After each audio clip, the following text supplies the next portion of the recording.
Welcome to Films and Stuff with your hosts, Pete Mitchell and Ethan Hunt. Hi, everybody. Welcome back to Films and Stuff podcast. I'm Ethan and here with Pete. Hey, Pete. How's it going? Everything is great. You are on location today. I'm traveling again. Part of your world tour, traveling again. But we are not going to let that stop us. The show must go on. Absolutely. So forgive us if my sound is a little off. I'm in a weird hotel room in the middle of northeastern Delhi or northwestern Delhi. I don't know. Maybe we need a whole nother podcast for the story behind that. But Oh, yeah. we digress. We may no longer be films and stuff. It'll just be politics and stuff.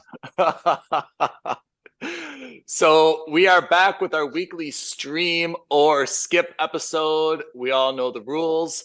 I choose something for Pete. Pete chooses something for me.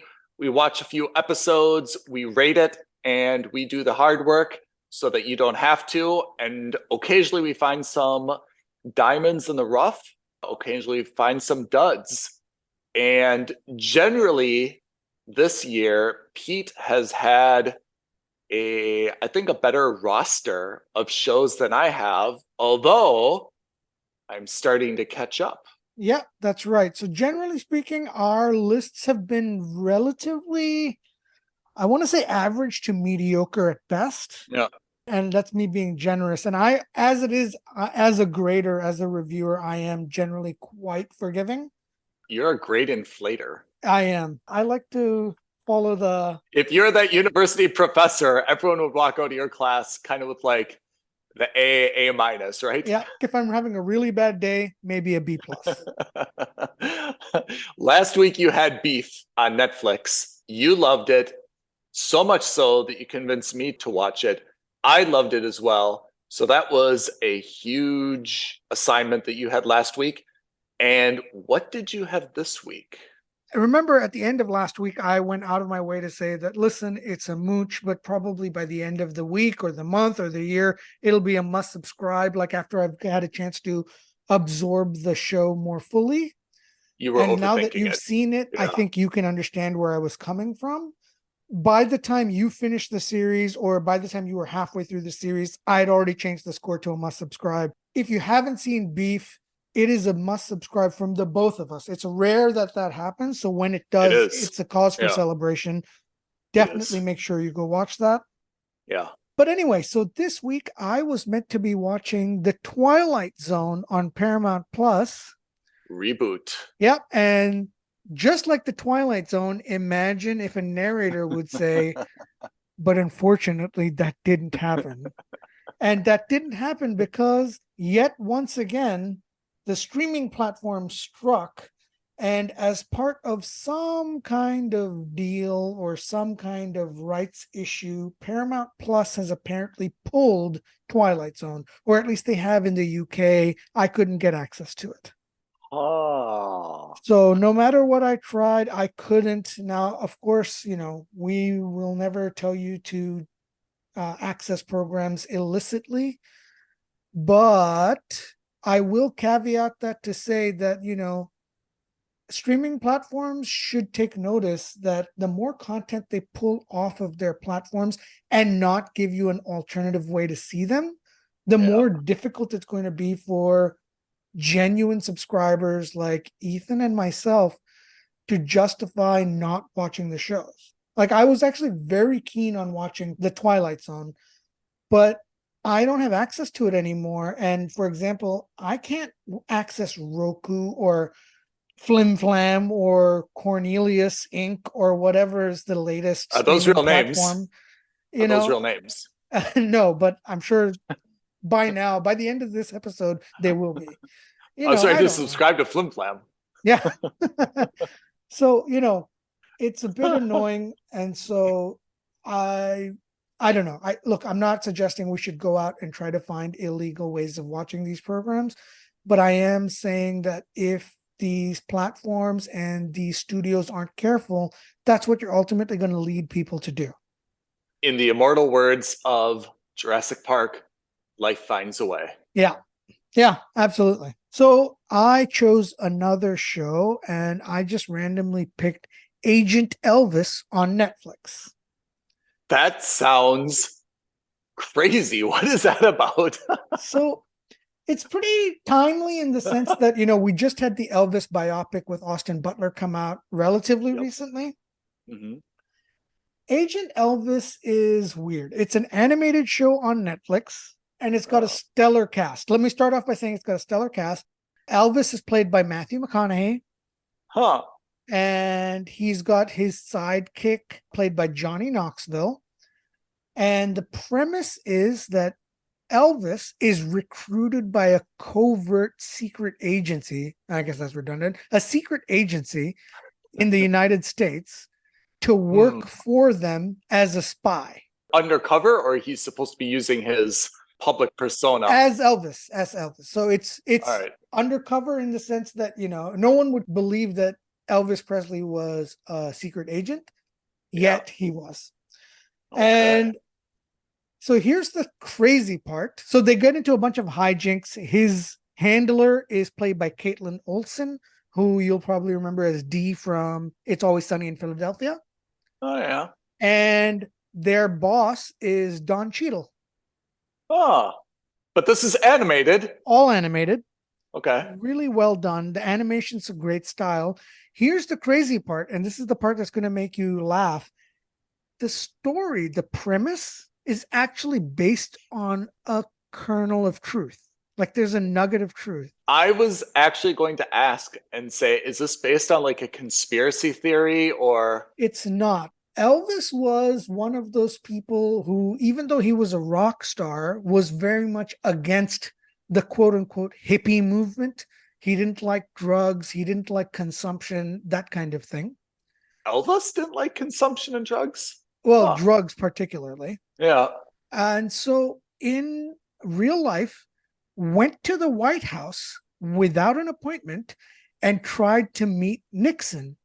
He was able to blag his way to meet Nixon, where he convinced President Nixon to give him a badge for the Bureau of Narcotics. What? Like the ATF? Precursors to the DEA. Oh, okay. President Nixon made Elvis a card-carrying, or in this case, a badge-wielding agent of I think it's called the BNDD or the BNND, I can't remember. And that's a true story. Huh. He decided he had had enough. He flew to DC. He bought a custom set of silver pistols that he presented to Nixon as a present.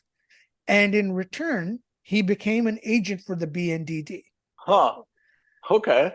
And so using that as a starting off point, the show basically goes off into saying that, hey, what if Elvis were actually a functioning agent for a covert agency in the US?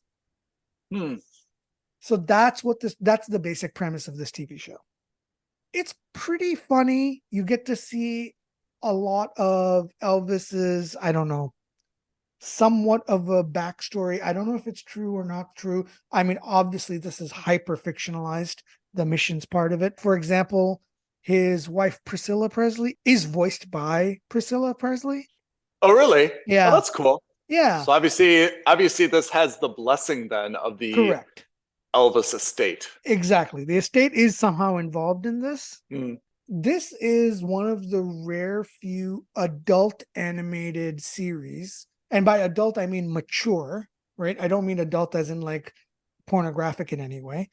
So it's one of the rare few mature animated shows that doesn't go towards vulgarity. South Park, funny, but tends to go towards vulgarity. Or if you ever saw Paradise PD, or if you ever saw Brickleberry, they tended to make people laugh because of vulgarity, not because the jokes were particularly funny, not because Family Guy. Yeah. Family Guy is a perfect example of that. Or American Dad, all of these things, right? Yeah. They're funny, but after a while they lose their appeal because who wants to see vulgarity for 22 episodes a season? It gets tiresome. This one avoids that because it's mature. There's some like gore and violence, but it's not glorified in any way. Mm. It's definitely in there, but it's not the purpose of this show. The show has got its own thing going on. I really enjoyed it. I thought there were some really funny jokes, a phenomenal visual style. I really enjoyed that. It's the quintessential show that you would keep on in the background while you're lazily checking your emails, lazily reading the news, and or having some cereal in the morning. Yep. And you need like 15 to 30 minutes. Yeah. It's perfect for that. And this is on Netflix? It is on Netflix. That's exactly right. Oh. I give this a solid mooch. And I actually hope that they continue or that they renew it for a second season and onward. Okay. Interesting way to get Elvis back into popular culture and the conversation again. And I guess try to not rehabilitate his reputation, but bend his reputation a little bit to be, this I think they do that really well do-gooder. because, even in the biopic, they don't really focus on his later years. They focus on his early years. Yeah. And his early years, there's some controversy, but in general, it's nowhere near as bad as his later years. So that is, what is it called? Agent Elvis? That's right. Agent Elvis on Netflix. All right. Solid mooch. Changing pace. I had a show called Extrapolations on Apple TV Plus. Extrapolations is an anthology, and it's super interesting, I have to say. First of all, it features a Jon Snow, Kit Harington, without any facial hair. I mean, I don't think I've ever seen him without the full Jon Snow beard and goatee and everything. It took a while to just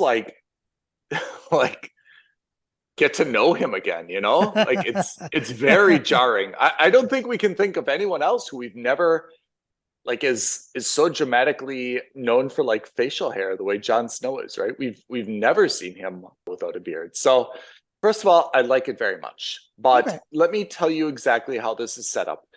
This is set up in the future. I think it's actually 30 years into the future. And it is a star-studded cast. I mean, it is Glenn Close.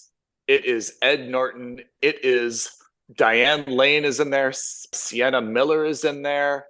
I'm probably Marion Cotillard is in there. Forrest Whitaker is in there. Tobey Maguire is in there. I'm probably forgetting 5 other big names. And the premise of Extrapolations is, yes, it takes place 30 years in the future, and it deals all with climate change. So there is absolutely a political message being sent here in terms of climate change, if uncontrolled now, has the opportunity to completely change the way that our life is lived. And all of the individual stories, so I would say it's not a show about climate change, but the climate is obviously the predominant feature in this show, right? So it has, as like any anthology, there's one about family, there's one about relationships, there's one about work, all the other kind of general topics, but they're all within the construct of this future Earth where the heat is extremely high, right? And in the day-to-day conversations about where you're going, what are you doing, people have to take precautions because of the heat. In some cases, they can't drive during the day, or they need to take shelter if the heat reaches a certain index. They talk about the different, natural resources and development and how that has some impact. The political climate is much changed because of the need for fresh water, places that are uninhabitable, population shifts and migration. So all of these are kind of the predominant underlying themes of the show, but it's not really a show that's supposed to be about climate change. That's supposed to be in the background, but it's very, very, and I say this respectfully, it's not really in your face about it. like obviously the show is intended, it's not intended to be a drama. It's not intended to show you all these different anthologies, with Forrest Whitaker being in love and blah, blah, blah. It's obviously intending to show what are going to be the potential detrimental impacts of climate change. But it actually does it in a way where it doesn't like push it in your face. It's subtle enough that it gets its message across. And ordinarily, I'd be a little bit negative on such a political piece, but I have to say, this is actually the way to do it. So I do give Apple or whoever the producers are a lot of credit for bringing a very, very, it's not a controversial topic, but obviously it's a politically charged topic, of course, to the forefront without kind of like just pushing it in your face. We've seen movies like, I don't know, 2012 or The Day the Earth Stood Still, or all these anything with Gerard Butler, really, right? With about like these dramatic climate change things that just happen overnight, right? And those are really kind of like scare pieces. This Apple show wasn't really a scare piece. It shows, what the impact will be on day-to-day life. You're not able to drive your car if the heat reaches a certain level because it will melt the rubber or the engine or something. You can't go outside, you have to take shelter. The smog, they show places in Miami, for example, that are underwater, and like a church or a synagogue needs to relocate.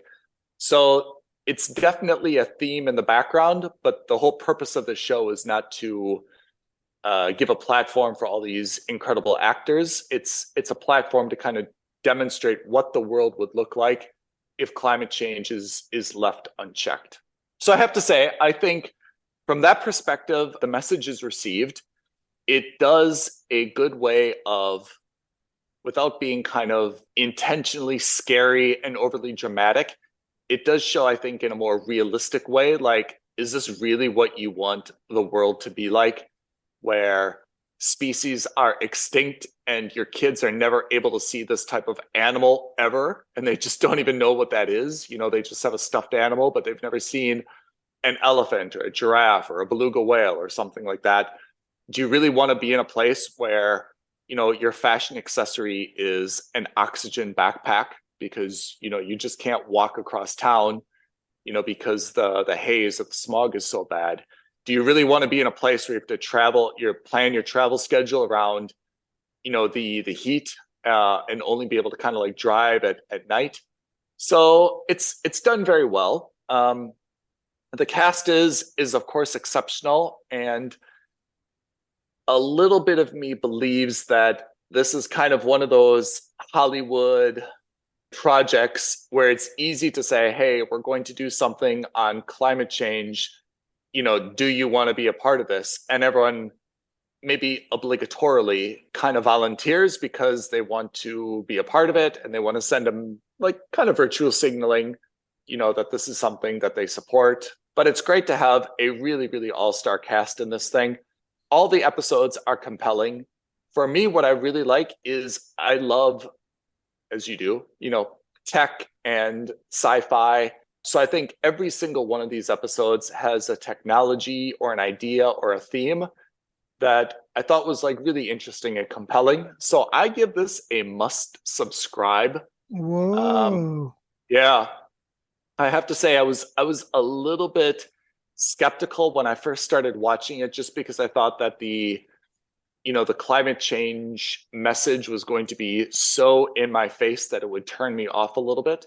But it was really well done, and I think they've struck the right balance of demonstrating what a negative future we're going to have and our children are going to have if climate change is not controlled. But at the same time, not kind of like wagging their finger in your face saying, you got to do something now. The world is going to end. The world is going to go on, but definitely there's entirely new challenges in day-to-day life that are going to be met. Kit Harington, Jon Snow, plays kind of the Elon Musk-ish equivalent of the wealthiest man in the world because I think he owns like patents for desalination or something else. He is, I think, there's a few characters that span across 2 episodes. I don't think there's anyone who's across more than 2 episodes. Kit Harington's company, which is called Alpha, is in every episode. He personally is in, I'm going to guess, about half of them.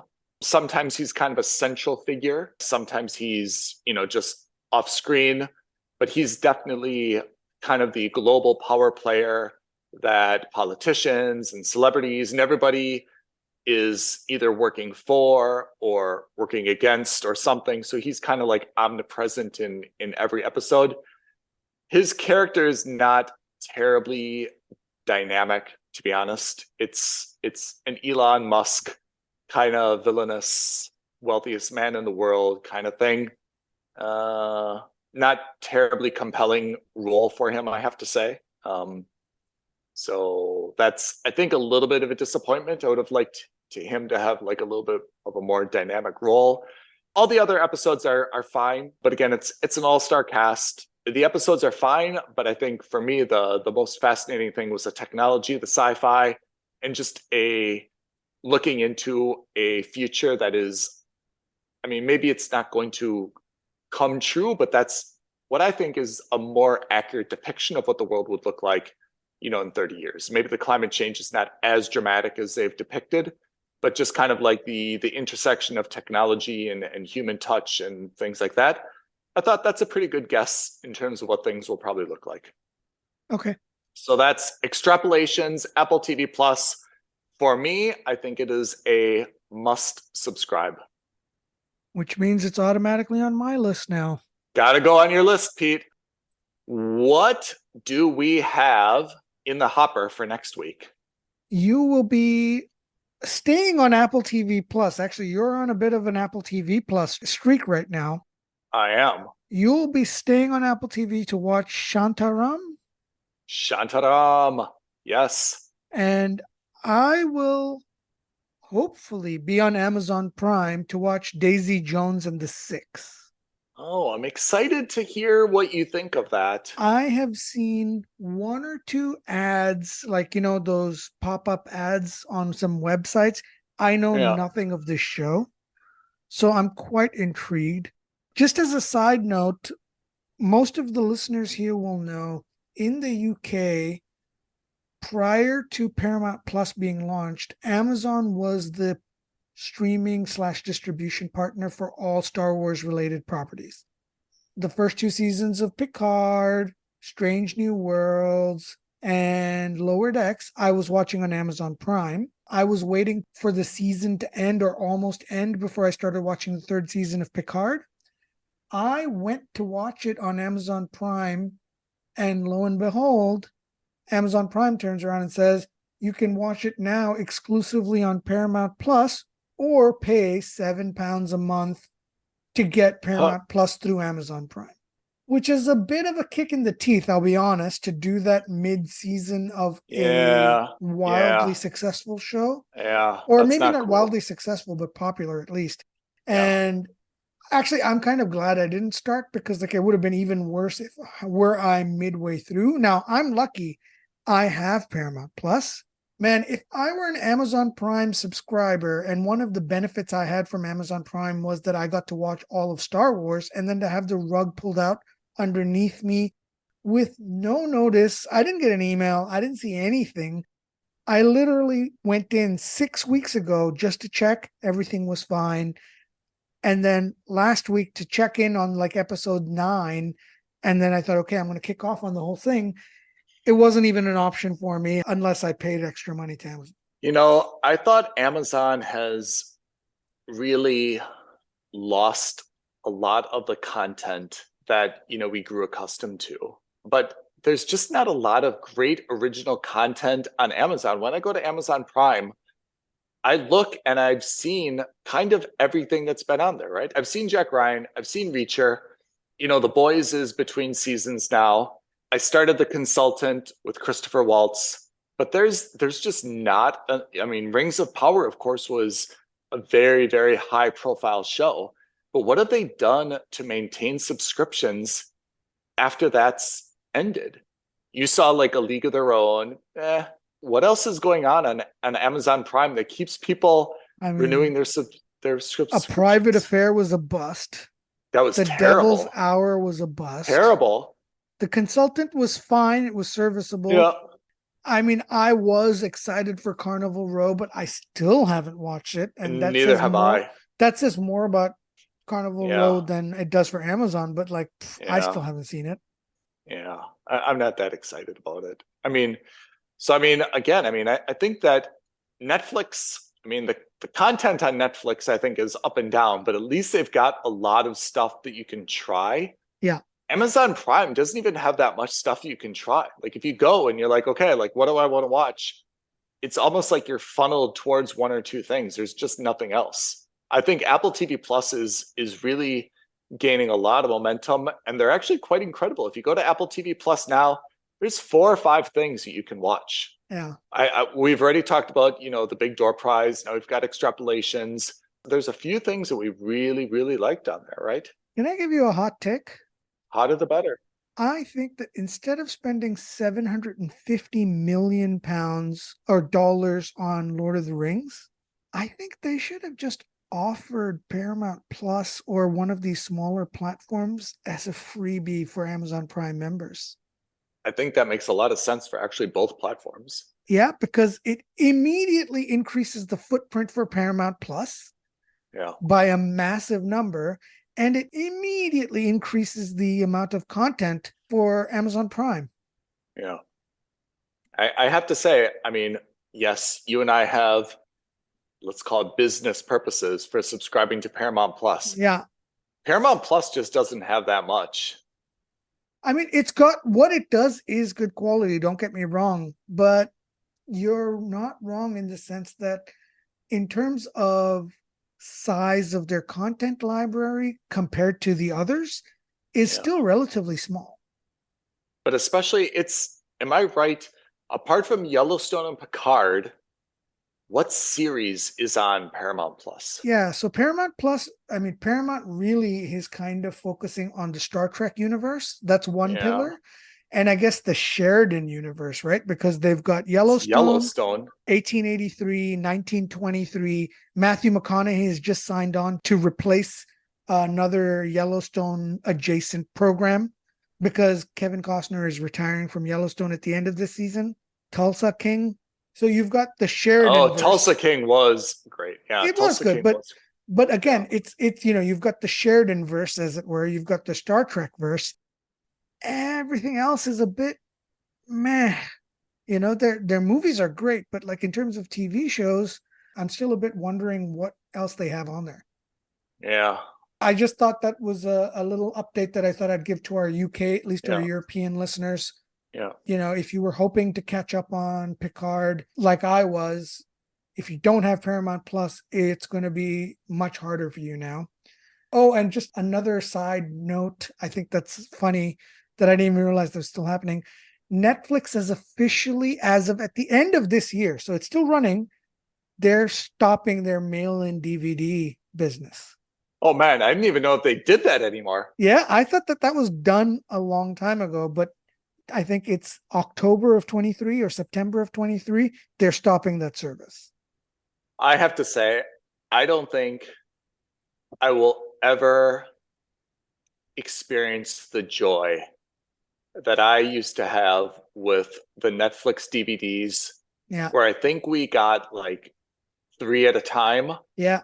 And the days that those would come in the mail was just like so thrilling, Big red envelopes, right? Yeah. So thrilling to be like, oh man, all right, Black Hawk Down is here and this is here. And I just sent this other one, so we should be getting this tomorrow.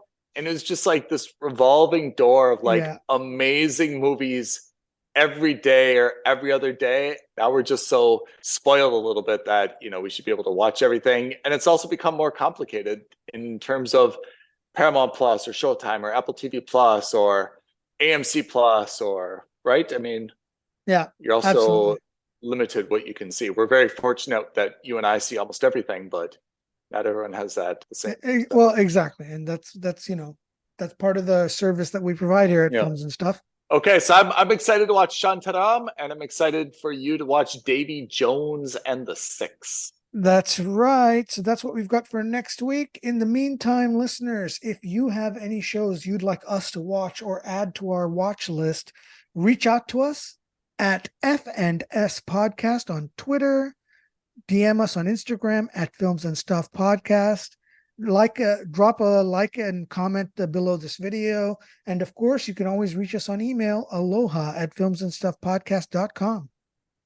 That's right. We've got a lot of comments and feedback lately, so keep it coming. Don't stop. Perfect. Thanks, everyone. Thanks, Ethan. All right. Thank you, Pete. Thanks, everyone. We'll catch you next week on Films and Stuff Podcast. Bye, everyone. Thank you for listening to another episode of Films and Stuff. If you haven't already, please subscribe and review on Apple Podcasts, Spotify, or wherever podcasts are downloaded. Films and Stuff. There is no substitute.